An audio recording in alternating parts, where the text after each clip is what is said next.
All right, welcome everybody. This is In the Trenches, and I'm Sam Mays. Before we get started with the Bedlam analysis, I've got to say a big thank you to everybody over the last week that's shown so much love and support for me and my family as I had a bit of a health scare last week. I'm feeling better. I've got some adjustments to make in my lifestyle, some meds that have been changed, but I am feeling up to it. And I was able to get to the game yesterday, which is why this live is today and not last night. So once again, big thank you to you guys who reached out and kept up with what I was going through and had all the great things to say to Brittany and everybody else. So this was it was a really heart.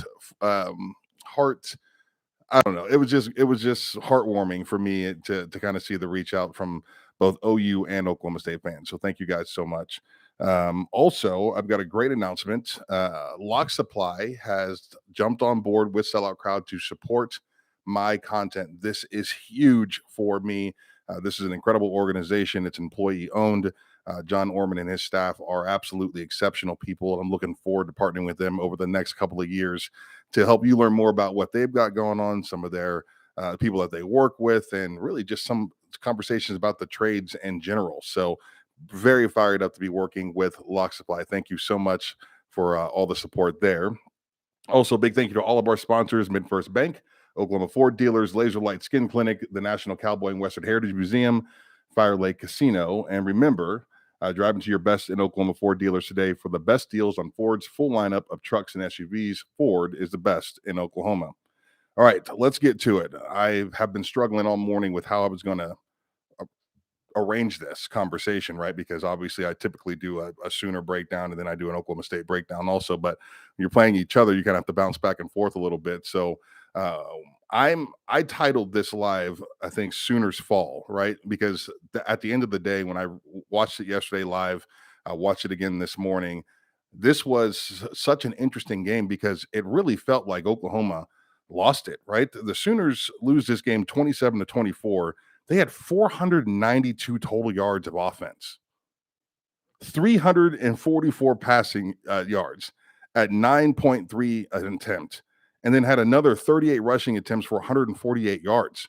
The offense, when hitting, hit well. It was this unbelievable group of mistakes that just put them behind the eight ball and gave Oklahoma State this massive advantage. You have three turnovers on your side of the field, right? Giving Oklahoma State short fields. And they went out there and just did whatever it took to find a way to get this thing done. But it very much did feel, I think Gundy even mentioned it in this post game, that when Oklahoma watched this, they're going to realize, what they had done to themselves in this game. So let's talk Sooner offense first, okay? We're talking, let's, and game plan. I'm struggling with. I've been a Jeff Lebby apologist all season long because I think there's been some inconsistency in the offensive line that has really kind of forced Oklahoma into some interesting spots, right? Not necessarily being able to have confidence in the passing game at times, not having confidence in their ability to run block at times. And so if you're an offensive coordinator, it's difficult to really kind of find your identity. Well, at this point, things need to change, right? Some things need to be happening in practice that they start to figure out some things to help them figure out what that identity is. Coming into this game, I still don't know what the game plan was, right? Dylan Gabriel, to me, one of the more dynamic quarterbacks in the league as far as his legs are concerned. He's not Kyler Murray as far as the straight speed or, Vince Young with all that athletic ability. But what that reminds me of a lot of is Baker Mayfield, right? He's good enough in the college game mobile wise to he's a talented runner. Like he gets it, he understands it, he puts his body in the right place, he tucks the ball well. Like he is good enough to add a quarterback run game to this offense, which you feel like we've seen at times this season. But here we are, rivalry game. You want the ball to be in your best player's hands, and Gabriel had very limited impact on the ground, which I found extremely odd coming into this game that it wasn't a focal point for the Sooners. The deep ball conversation is interesting. I thought the offensive line at times in the passing game was less than what they needed to be. People in Gabriel's face, this is a short quarterback. I think he struggled to see down the field at times, and he did float some balls up there that really put his team in a bad situation. I also felt like at times Lebby maybe needed to stick with it a little bit more and test it down the field, considering the Cowboys defense has just been open for business on the back end all season long. They haven't done a great job protecting against the deep ball. It's amazing that it came together for them in this game. So I would have Probably attempted a few more down the field also. Tyree Walker is the best back on this team, I feel like. I don't know why it's still in question. This is somebody that, if you want to work on the run game, right? If you want to lean on the run game, if you want to pressure teams, right, with your run game, you just got to keep giving them the football over and over and over and over again. I think there are times where they got in a group and started doing those things, and then all of a sudden it went away in the course of this game, which didn't make a whole lot of sense to me.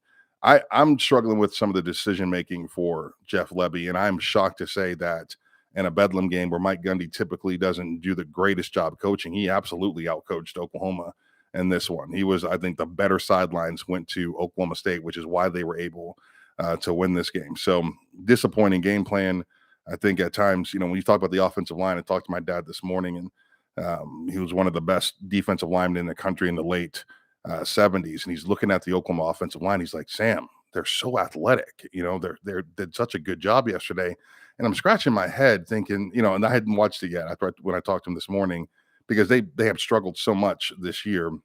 I sit down and watch some of it tonight, this morning, and he's right. And I think what he's really, with what he said about them, it really kind of hit me. The Oklahoma offensive line is almost more athletes than they are football player. And I think that's really where the disconnect comes for me, is these guys are pulling and they're trapping and they're wrapping and they're getting up to the second level.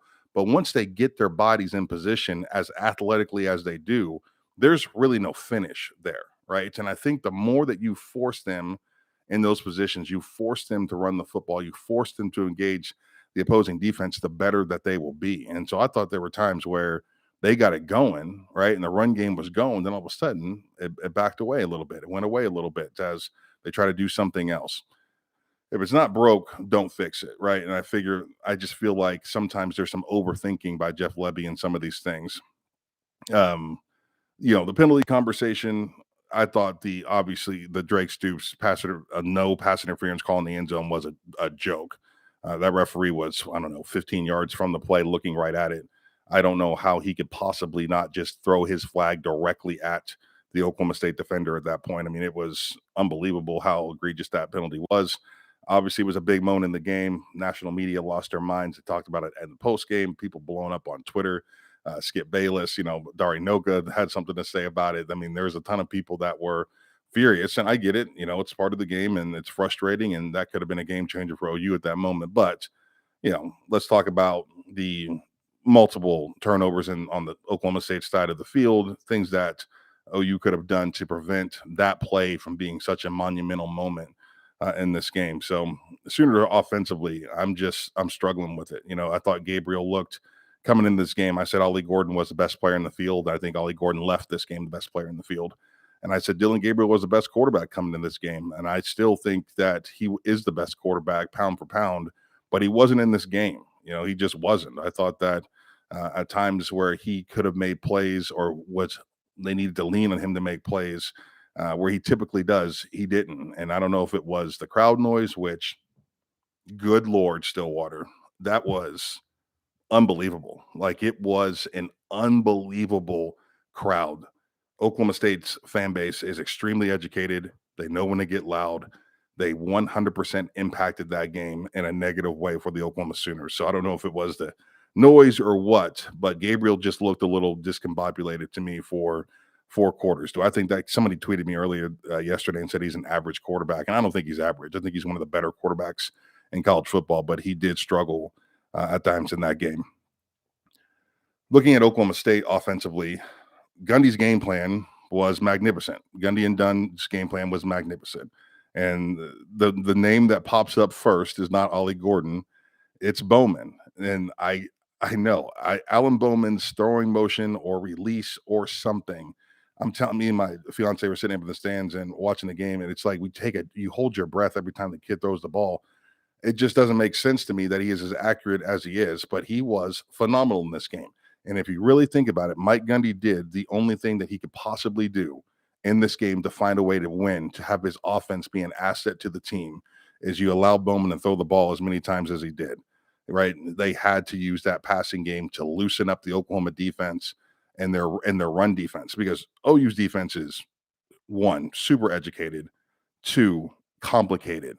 And I feel like even though Ollie Gordon is as talented as he is, there's no way Oklahoma State could have just lined up and ran the ball 60 times at the Sooner. They're too good along that defensive front. I think they trust their keys. They know what they're doing. Even without Stutzman in the game, I think the Kip Lewis kid is going to be a superstar one day. 10, that boy can play. Absolutely. And look, he's light. I thought he got taken advantage of a couple times in that game, but he is 100% going to be at the next great OU linebacker. I feel it just watching him play, watching him compete. He's fiery, all the things. They had enough on the field to stop the OSU running attack. I really feel like they did. But when Bowman comes out there and starts throwing the ball around, right, and completing these passes, and you get Brennan Presley involved, who's being dynamic in space, and he's getting up the field, a lot of yards after catch for Oklahoma State, it totally changes what the mindset of that defense is, right? And then you hand the ball off to Ollie Gordon and allow that offensive line to kind of put their work in. Even though the offensive line's game is not complicated, the run game is not complicated, it's easy to read. It's Bowman out there throwing the ball around, all different receivers, left side, right side, middle of the field. I mean, he worked the ball all over the place. That was the key for Oklahoma State to be able to have the success they did offensively, right? So you got to give it up to him for competing at a high level. I think he's the MVP of this game, along with the Oklahoma State coaching staff, who like I said earlier, I think just outcoached the Sooners, did what was the unexpected. But you still have to have the players get out there and execute. And I think that Oklahoma State did that 100%. I mentioned the OU defense. As far as the Oklahoma State defense is concerned, another 500-yard performance. Everybody keeps hammering at me that I need to give Nardo the respect that he deserves. And I'm like, I'm still, they basically give up 500 yards a game. Oklahoma has 3 turnovers in this game, really puts them put themselves in a tough position. The Cowboys defensively, it's all about the players, in my opinion. They've got a bunch of dudes that get out there and make plays when they need to. I don't know that it's necessarily the scheme that is blowing me away or is allowing them to have the success that they do, but it's those individuals, the Nick Martins of the group, that are out there just flying around. And you got to give it up to a secondary that probably played the best game of the year, right? And a refereeing crew that obviously is under fire at this point, but I figured that you watch that game and they allowed them to play pretty physically throughout the course of the matchup, which is kind of what you want to see out of refereeing crew in a rivalry game. So I feel like the Oklahoma State secondary probably exceeded expectations on an individual level. Like, those kids went out there and performed pretty well. I'm never going to fall in love with that 3-man front. I think it's suspect unless you've got some true dogs along the line of scrimmage. And Oklahoma State, I think, is lacking just a little bit up there. But it once again goes back to the Oklahoma Sooners beating themselves. They still had 492 total yards of offense. So I think the fans for Oklahoma State played a role in this game. I think as far as the pressure that the Cowboys were able to put on the Sooners early played a role in this game. I think Gundy and his game plan was excellent. They find a way to get it done in that way. I think there's some undisciplined play on the Sooner side of things. Come on. Rahm has been in the game for years and years and years now, right? This kid is, in my opinion, one of the better athletic centers in the league. I think he's got an NFL future, but the snaps are just egregious, right? And on that, I can't remember what yard line it was on where Barnes was in, and they snapped it back and it went to Barnes first. I honestly don't know who the ball was supposed to go to. They called it a direct snap, but when you look at the play, Raheem's ball, the ball is in Raheem's hand and it's on the left side of the hash. Gabriel is lined up on the right side of the hash, and Barnes is lined up on the left side of the hash. Ball gets snapped back. Barnes is not ready for it. Gabriel's not ready for it. Barnes then, but if it was a direct snap, you think that Barnes' first move would be to gather it and go, right? But it wasn't. It was like, here, Dylan, you take it. It was crazy, right? And then a ball hits the ground, and it's like, what are you guys out there doing? It's just uncharacteristic. Those guys have played a lot of football between the center, the quarterback, and Barnes. They played a lot of football, and to make mistakes like that is a killer. So I think for all the OU fans out there that are frustrated with this game, you have every right to be. It doesn't make any sense that essentially your football team has gotten worse since the bye week. I don't understand it. You're talking about 2 totally different trajectories. Gundy comes out of the bye week, and all of a sudden he's figured something out that he probably should have figured out in the fall camp. I'm not gonna give him that pass, but 100% is probably the most improved college football team in the country after the bye. The Sooners have done this. It's been a slow, steady trajectory towards the bottom since they got out of the bye week, and it really doesn't make any sense. The offensive line seems to be getting worse. Gabriel seems to be waning a little bit. I almost question whether he's getting fatigued. Is he getting tired? It just seems like things just aren't where they need to be. This team is not as cohesive as they typically are when like they did when they took the field earlier this year.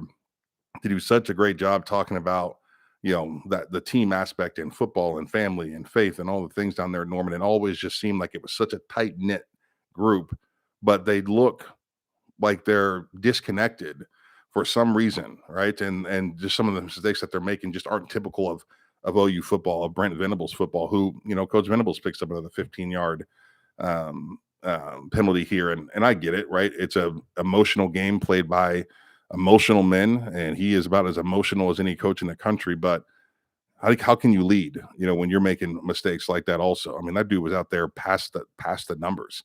That's insane. Like, did you black out to get that far into the field?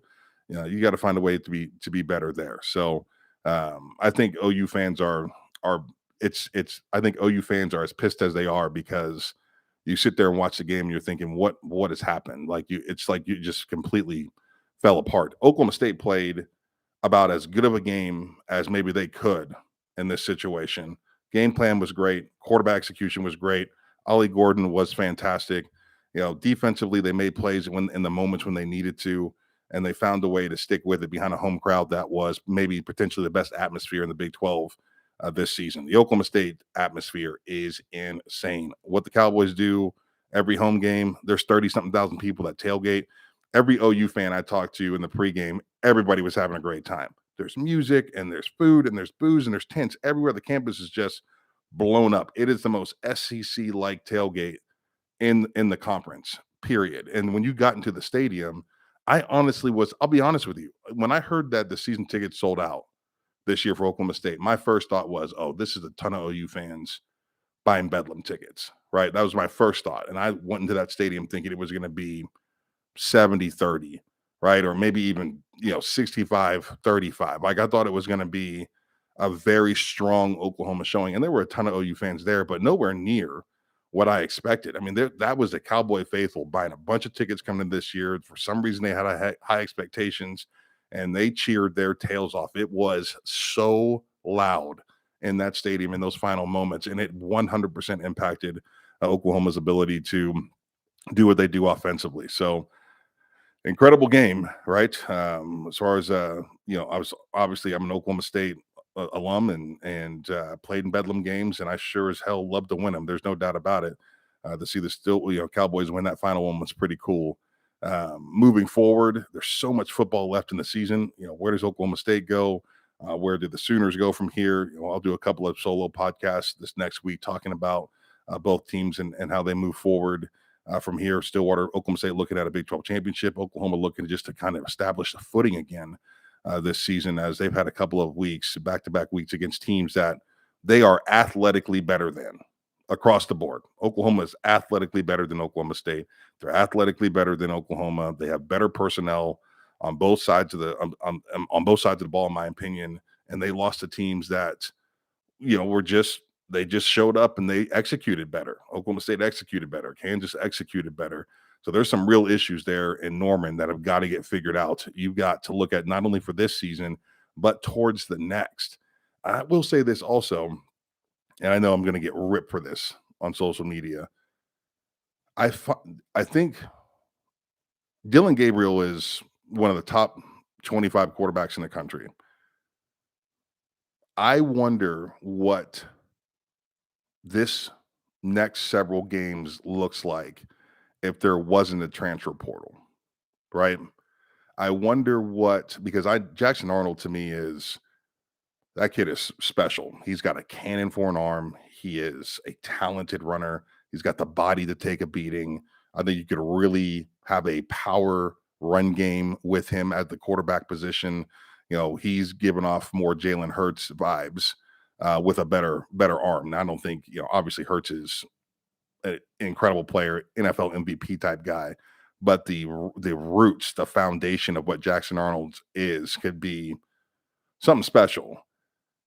And you just wonder, with the games that were left, if there wasn't a transfer portal and Oklahoma didn't have to rely on it as much as they did, would Arnold get some run here, some meaningful time in these games looking towards this next season, right? Because you barely do you keep a guy for the full 4 years now. And I know people are thinking, well, he's going to redshirt, and that gives him a full 4 years. I mean, they don't if they're great, they don't stick around that long. And so it's like it's such an interesting narrative that if OU didn't have to rely on the transfer portal, if they could recruit like Texas or Ohio State, 60% of their roster in state, they're not necessarily worried about, you know, the next potential transfer, uh, the next potential transfer quarterback saying, well, Dylan Gabriel went there and in his final year, right?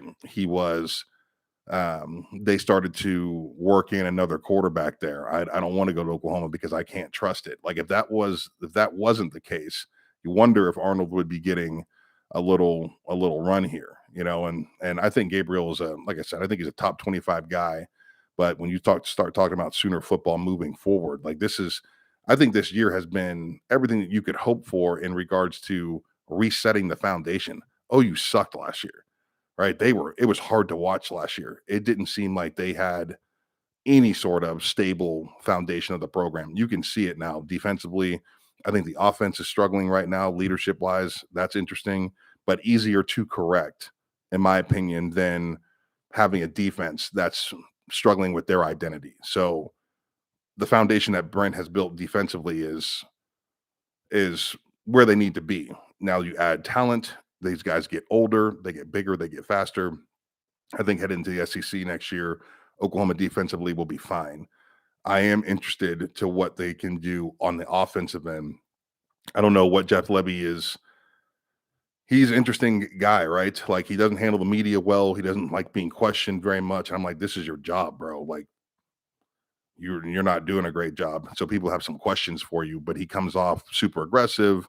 And then you mentioned the Brile stuff, and he hasn't really been the same since then. I'm like, you get paid a bunch of money to coach a kid's game. Like you need to do all the things.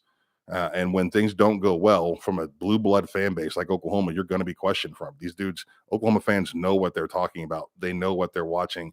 Same thing with OSU fans, like the fans in general. You guys in this live right now in general, you have more information at your fingertips than you've ever had.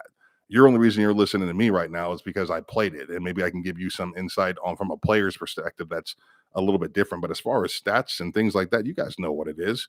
And so you start looking at things like that, looking at your piece of paper after the game, looking at your ESPN app and looking at the statistics and wondering why these things went that way. Well, yeah, the fans have questions.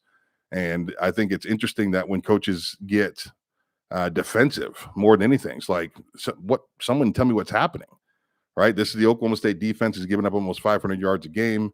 They're giving up a bunch of plays deep. They look disorganized in the back end, and you guys come in with this, a good quarterback and a good receiving core, and all of a sudden it looks like you can't execute as well in key moments, right? And I'm saying all this knowing that they had 492 yards of total offense.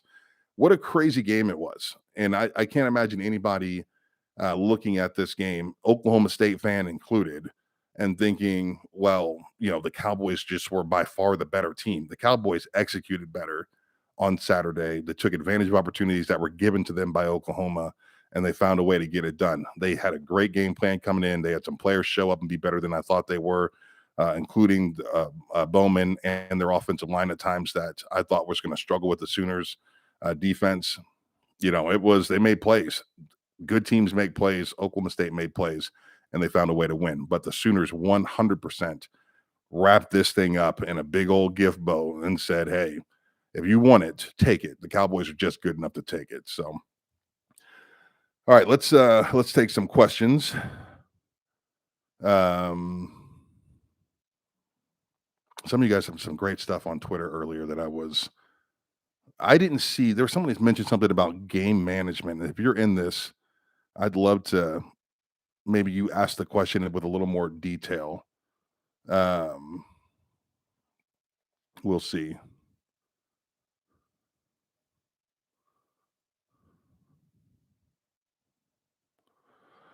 Sam, what does this win mean to you personally as a former player? I was a part of an Oklahoma State team that beat Oklahoma a couple of times. I played for a coach that loved this game, that put an emphasis on this game. I also played against some of the greatest Sooner teams of all time, right? Like you got to look at that 2000 and 2004, 2005 group of Sooners that were there in Norman. They were unbelievable. They were titans of the game. And so I just love Bedlam more than anything, and I craved it. Tommy Harris, the first year that I played against him, he was on the cover of Sports Illustrated, and he's got that rain coming down him on that cover. It's iconic, right? I saw a picture of it the other day, and I just sat in my locker and stared at it for 8 weeks leading up to the game, right? So Bedlam to me is everything. Like I wanted it so bad just because you live in this state, and I'm an outsider, right? I'm an Ohio kid, and I know Ohio State, Michigan, and the rivalry and what that is. So I took that knowledge of what a rivalry game is, and I brought it with me, to Oklahoma. And then my roommates and my teammates and their families, they taught me over time, what Bedlam means to them. And it was like, they have been so beaten up and battered over the years in this game, just losing it and losing it and losing it. For us to be able to go out there and win it was great. So obviously, sitting in the stands with my wife yesterday and listening to that crowd and seeing that the Cowboys were able to win the last one was absolutely incredible.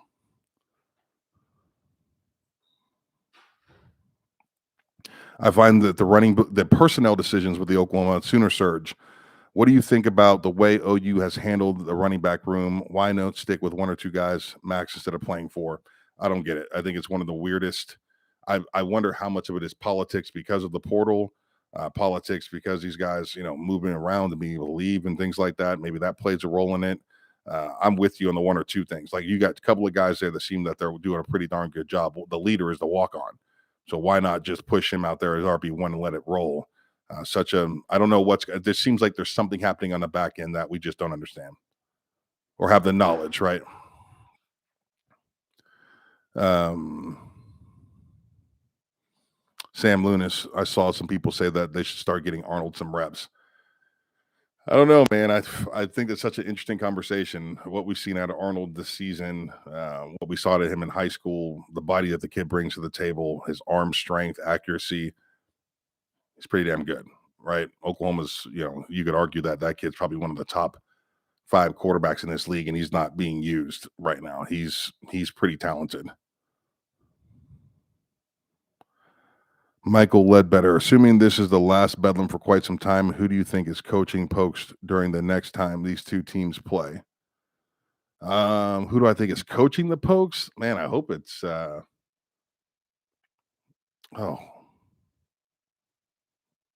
I hope it is Josh. Why am I having a brain fart here? The offensive coordinator there at USC. He's a former Oklahoma State Cowboy. He was actually recruited me. I can't believe I can't remember his last name right now. This is what concussions will do to you people. This is what CTE is. Um, I can't believe I can't think of his name, but I think that Henson. That's right. Thanks, guys. Yeah, I hope it's Josh Henson. I think he would be an excellent addition to Oklahoma State. He's an offensive line coach first. He won the Joe Moore there at Texas A&M. Obviously, his time spent with Riley on the offensive end is going to be important. I think he brings a wealth of knowledge into the game, into this situation, and he's a great man. Like he's an excellent man in general. So I would hope it's Josh Henson.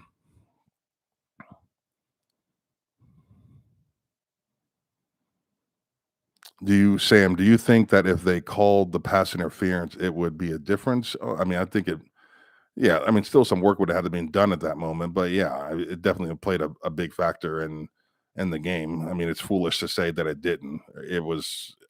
Such an egregious penalty. It's in the end zone. Oklahoma was in scoring distance, obviously.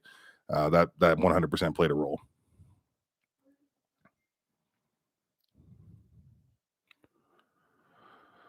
Lots of pokes by pokes. What have we won lately? Great news for the Aggies. Vacancy in 24 leaves a chance to ascend to Big 12 throne at long last.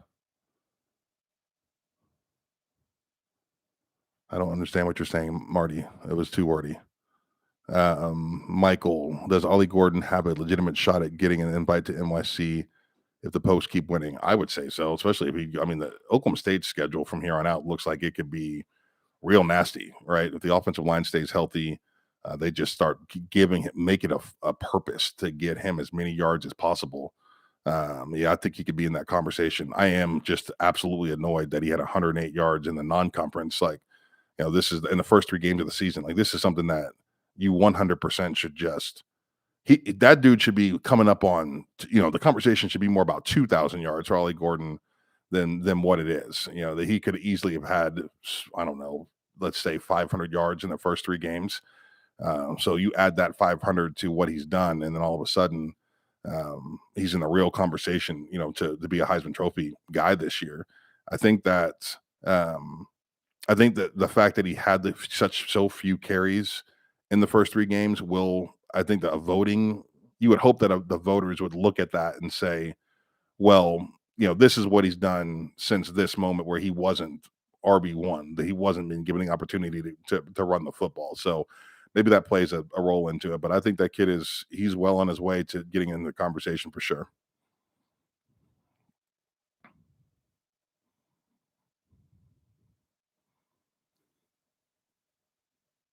Hmm. Anything else? Jedediah Jackson, I'm still mad about how they use Nixon. Did you see Tatum Bell and his son, who apparently was on a visit? Yeah, I saw T Speed and his boy. If he's anything like his father, that boy can play. There's no doubt. Sam Loomis, on a scale of 1 to 10, how SEC ready is Oklahoma? I think the best thing to happen for Oklahoma is in regard to the SEC, and Brittany actually said this yesterday, was the transfer portal, right? The portal has weakened the core of the SEC. You got too many guys floating around from team to team now. If you look at Alabama right now, and for the first time in 15 years, they don't have an offensive line that's just eating nails and crapping dimes. Like the SEC is I don't want to say it's still the best conference in college football, and there'll still be some 40 dudes get drafted out of that conference this year or more, but it's not as just solid as of a piece as it was 5, 6, 7 years ago. So I think with that being said, the Sooners now playing in the South, it opens up some recruiting grounds to that area that have been closed before. You're more likely to get some of those kids coming out of Mississippi and Alabama, Louisiana, that top tier talent, that top tier high school football. So I feel like Venables has stabilized the program's identity across the board, which had to have happened because Riley was just running just an absolute shit show. So he 100% came in, grabbed the program, restructured the foundation. I think kids are doing the right thing. They're focused on the right things. There's discipline on this football team. I think that that's all needed to happen. So you add, an impressive recruiting class this year. I think some young players on this team right now. I mentioned Kip Lewis, who is that boy. He's going to be great, right? I think there's talent on this team now that is getting meaningful reps, that's getting meaningful opportunities on the field. So I would probably say right now they're at like a 6.5, 7. Let's see what this recruiting class will do. Maybe it'll push them up another point going into it. But I think a lot of it for me comes down to just interior defensive linemen having an offensive line that is intact and able to play a little bully ball. And you haven't really seen Oklahoma do that consistently this year. They're not able to play bully ball quite yet. Young players on the offensive line. I think the Sexton kid is going to be a star. Mean, nasty, big, physical, stupid motor. Reminds me so much of Wes Sims. Like it's not nothing he does is pretty, but good Lord, is it effective when he gets his hands on people. I think the Oklahoma offensive line trending in the right direction. This season has just been odd, right? I think there's a lot of mental mistakes that are being made. I'm starting to question how much these guys actually understand the offense. And let me tell you something. Sometimes that's not a coaching thing. Sometimes you get some kids, and I'm not going to say names or point a finger at individuals. Sometimes you get some kids on your off. It's a smart man's game. You hear me? Like this is why you don't see a lot of JUCO All-Americans pan out when they go from JUCO to Oklahoma State. They're in JUCO for a reason, right? I know that sounds harsh, but it's a smart man's game. And I feel like there are mistakes being made up front for Oklahoma right now that to me look like more mental than anything, right?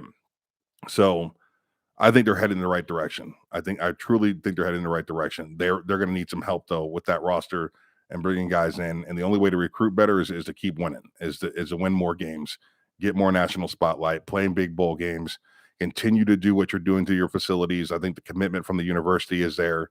So, I think they're getting close. They're going to have to figure out that tailgate situation though on the back end because after spending time in Norman and then on game day and getting up to Stillwater was like, oh, these two things are not the same.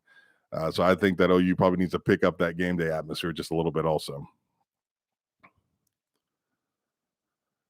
Um, of the Pokes' remaining regular season slate, who would they be most concerned about handing them an L? I think Oklahoma State has to play their best game every time they take the field. Like you said, I'm at the game yesterday, and it says next up on the billboard or the jumbotron, UCF, and I just cringed just a little bit because UCF, even though they've had some real just crap games this season, there's some things about that roster speed wise that might cause some issues for Oklahoma State, right? So the Cowboys, they have to literally show up and play their best game every single game from here to the end of the season. I think anybody that's left, they come out there and make some mistakes, get a bunch of penalties, have an off day in the line of scrimmage or get a couple of guys hurt. They come back to earth, right? They're above orbit, playing great. Game plans are excellent. Gundy's got them working, but this team is just not good enough. That defense not good enough for them to just walk through anybody, right? To just show up and be that much better than anybody. They should be favored in every game, but it wouldn't surprise me one bit to see them drop a couple of them if they don't play well, right? They're just not good enough yet to be impervious to a bunch of mistakes. That's what they were able to win this game this weekend because they didn't make many mistakes.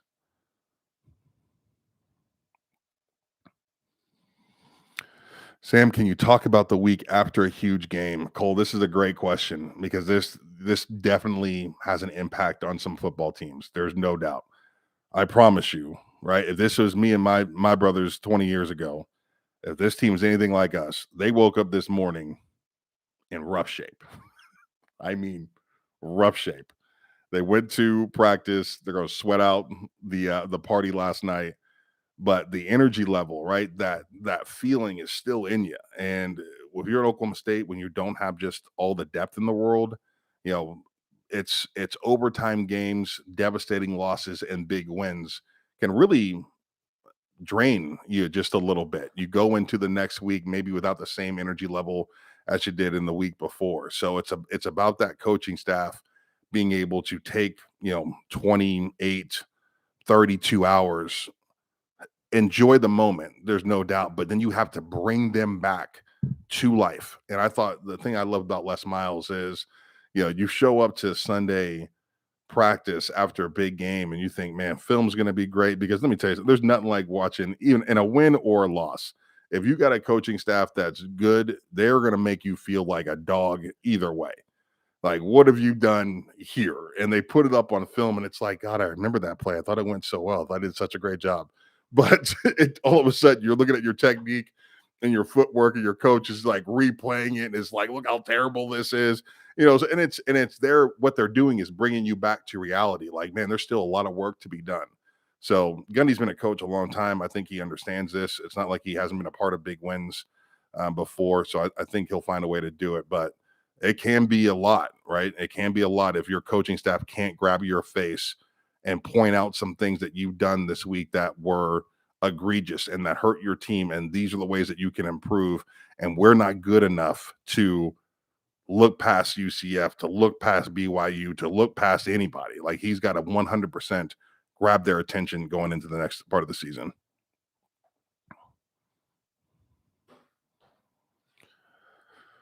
Yeah, I also found the clock management um, pretty interesting for Oklahoma. I also thought for Oklahoma State going into halftime, there's some interesting clock management there. There, like I said, the Sooners to me just feel disjointed. Something's just not right. Everybody just seems a little bit off, and like they're so hyped up. And I this is something that I never experienced as a college football player.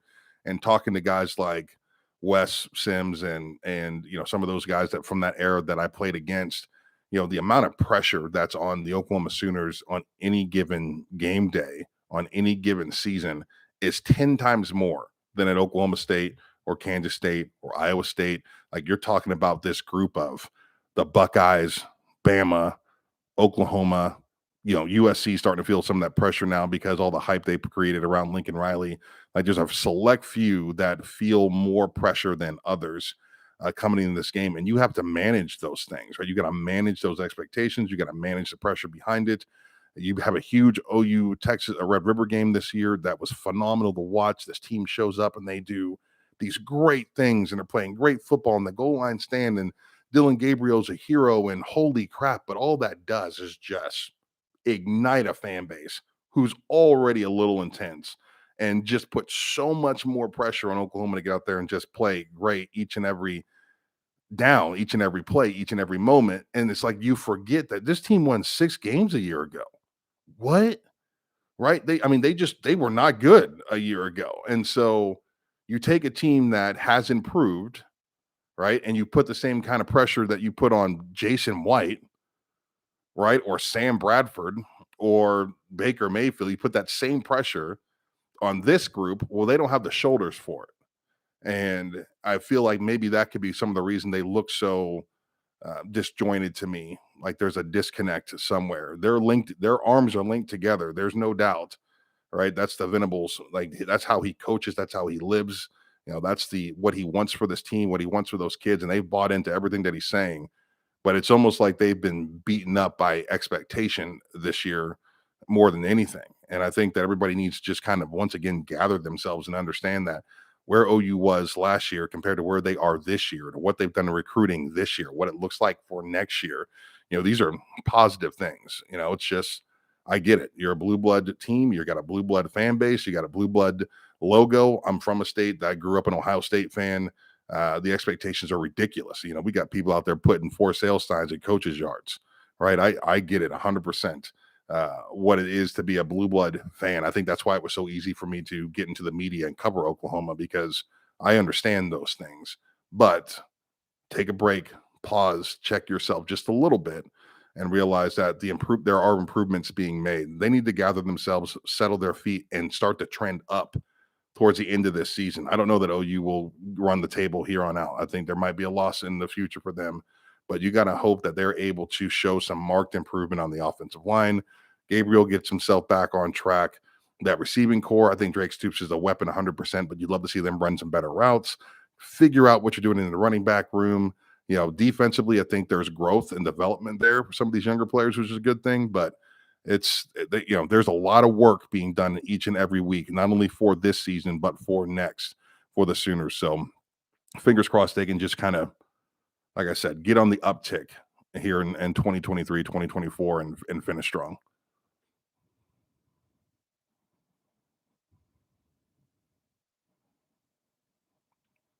In the second at Luke's question, who has more 12-team college football appearances in the next decade between OU and OSU?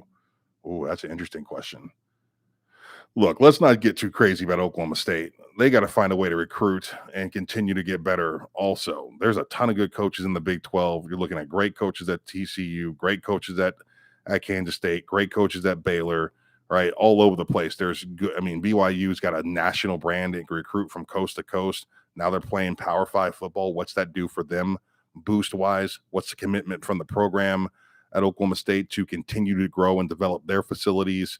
They did a great. Boone Pickens, God bless him, and the things that he did at Oklahoma State, literally between Les Miles and Boone Pickens and a young Mike Gundy who rode for the brand.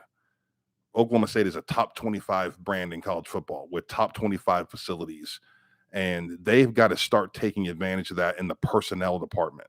They just do. They have to start taking advantage of those things. If the Cowboys can continue to grow their roster, gain some depth, because it seems like when they are good, they're good because it's just like when my team was good. There's 25 of them that are good.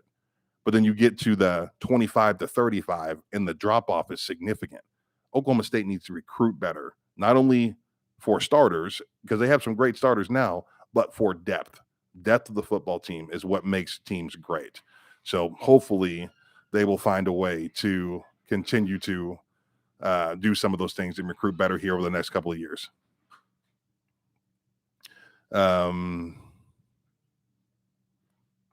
Let's see.